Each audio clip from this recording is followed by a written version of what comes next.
We're in the Jewish quarter in Rome at the moment. We've got the great synagogue just round the corner. The earliest recorded account of a Jewish presence in Rome, or in Italy, dates back to 168 BC. Okay? And if you speak to the Jewish community here, despite the attempted expulsion by various Caesars during persecutions, they will claim, the Roman Jewish community will claim an unbroken presence in Rome since 168 BC. Okay? Many had to go into hiding, of course, during the various times, but they claim an unbroken presence in Rome for 2,000 plus years now, okay? Which arguably is the longest standing community in the diaspora anywhere in the world. Okay? So that is significant of itself. And in 168 BC, what we had is ambassadors from Judea, along with merchants and craftsmen, came to Italy to petition aid from the Romans against the Greeks. Okay? And actually this was one of the things that helped to then establish the Hasmonean rule in Judea, in Jerusalem. And we know the story of Antiochus and Hanukkah. Okay? The Roman aid assisted the Jews in that moment to overthrow the Greeks. Okay? 63 BC, so still before Jesus, but 63 BC, during the Hasmonean rule, there was a brotherly dispute in the leadership. Okay, so two brothers, Hyrcanus and Aristobulus, if I get that right. Hyrcanus and Aristobulus invited Pompey, who was the ruler in Rome at the time, to settle a dispute between them because they both wanted to rule. And it couldn't be decided between them, so they decided to get Pompey in to settle the dispute. Well, that was a big mistake. Roman forces arrived, slaughtered a lot of the Jewish population in Jerusalem, in Israel, and installed Hyrcanus, the weaker of the two brothers, as a puppet ruler in Jerusalem. And the Romans never left. So, Jewish prisoners at that moment in time were brought back. That was the first large wave of Jewish prisoners of war that were brought back from Jerusalem, from Judea, into Rome. And the slave market started to become full with Jewish prisoners, along with the many others from the far reach of the Roman Empire. 63 BC. Okay, so we're still before Jesus' time. 70 AD now. Mentioned it yesterday with the Arch of Titus. 70 AD, we've got again large numbers of Jewish prisoners arriving after the sacking of Jerusalem and the Judean revolt. So I talked about that yesterday, Titus. Brilliant, isn't it? Okay. Everyone will know it's done on site live. Yeah. Okay. The Romans referred to Jews as porcupines. Porcupines. Because just as a porcupine is an animal that even great predators avoid, so too the Jews. Even if you ate one, you'd be sorry. And this was really in acknowledgement of the fact that whilst Judea and the Jews themselves were not a people greater than all the other peoples of the world, that they're stubborn and stiff-necked, as the scripture says. So even to conquer them, you probably end up regretting it, because the repeated revolts in Judea throughout the Roman Empire, even going back with the Greeks and all the rest of it, showed that this was a people with a zeal unlike any other, and that their monotheistic worldview was not tolerant of the polytheistic worldview of all the other nations that surrounded and wanted to conquer and wanted to rule. So this in itself bred an attitude that continued to revolt and continued to resist, because their faith, their belief, was founded on something much stronger, seemingly, than the other larger, more powerful polytheistic nations. Does this make sense to you guys?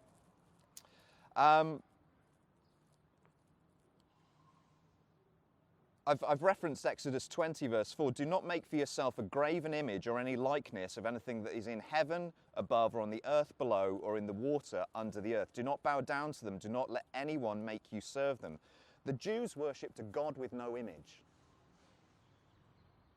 The Jews worshipped a God with no image, which was completely incomprehensible to all of the Romans, the Greeks, the Egyptians, the Babylonians, who filled their world with statues and images of all the many different types of God.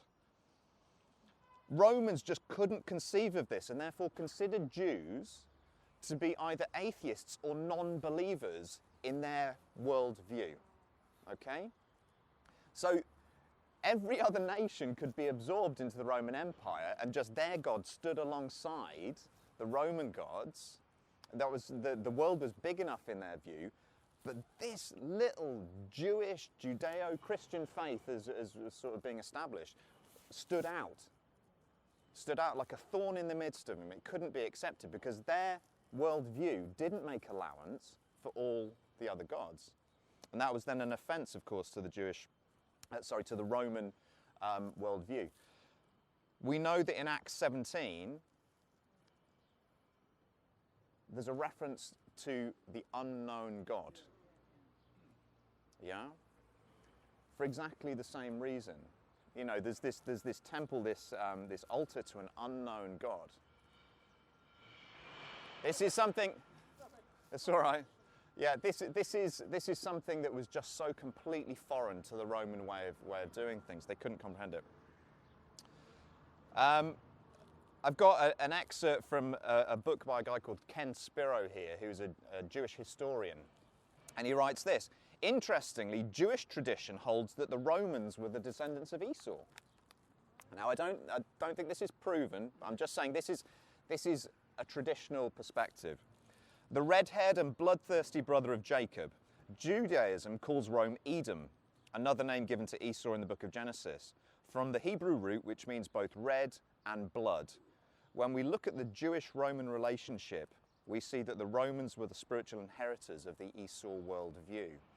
And the aggression and the bloodthirstiness that is attributed to the culture went into this traditional Jewish perspective.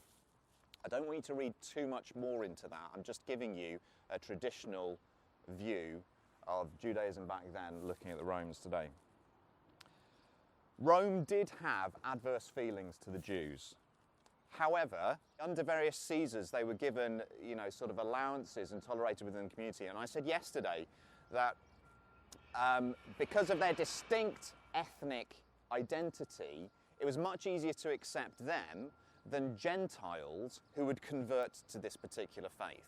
Okay, you can sort of tolerate an identifiable group of people, but you as a non-Jew who then converts to it, that involves you then rejecting the culture which you were then once a part of.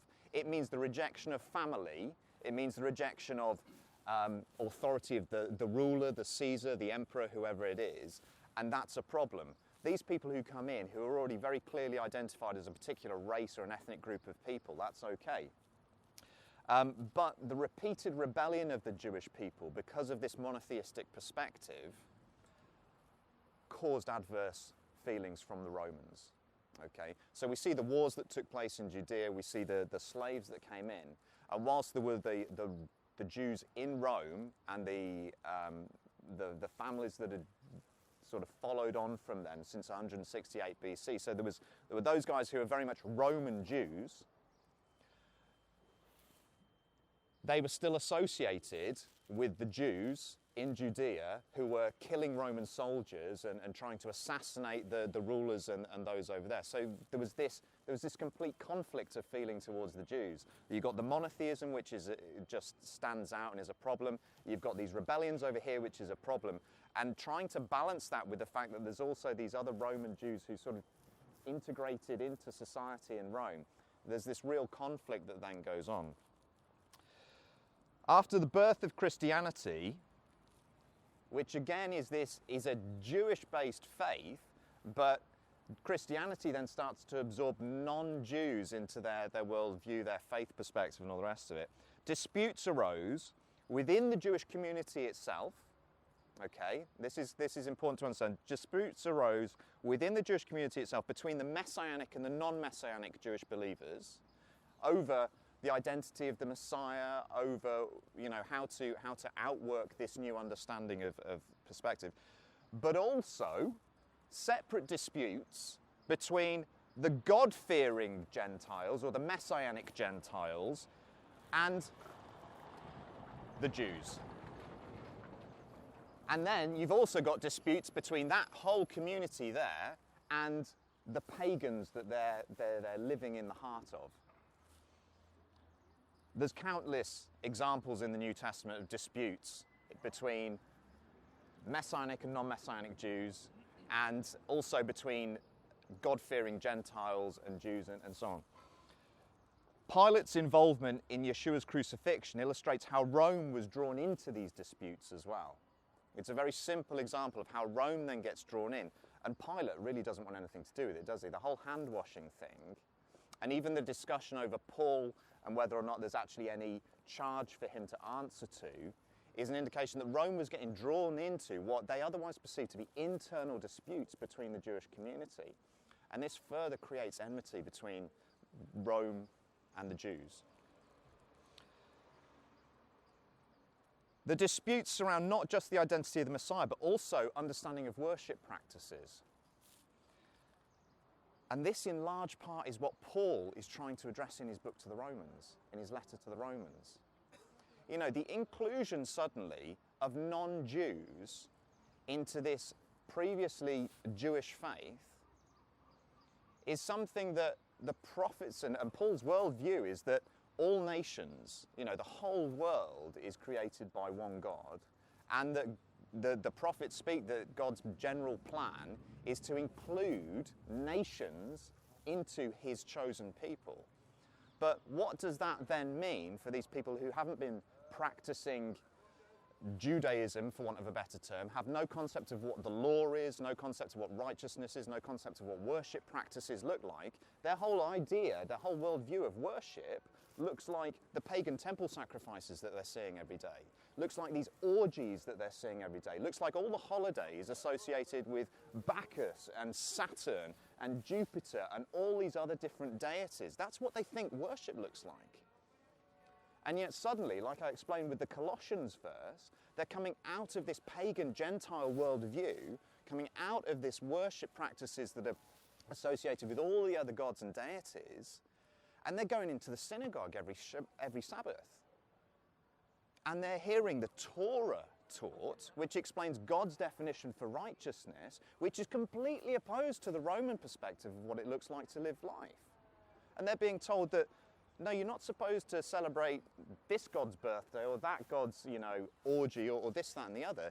These are the holy days according to the God of Israel, the God of the Bible. And these are the righteous lifestyle practices according to that, which is a complete offense to the entire Roman culture and the pagan culture that they're living in the midst of. What else have I got here?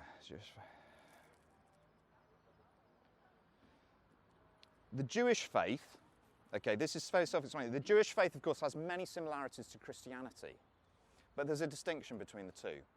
And it's much more extreme now, 2,000 years later, than it was back then. But where we're at now is 2,000 years of progressive degree by degree separation, which is not what we read, really, in the scriptures of the first century.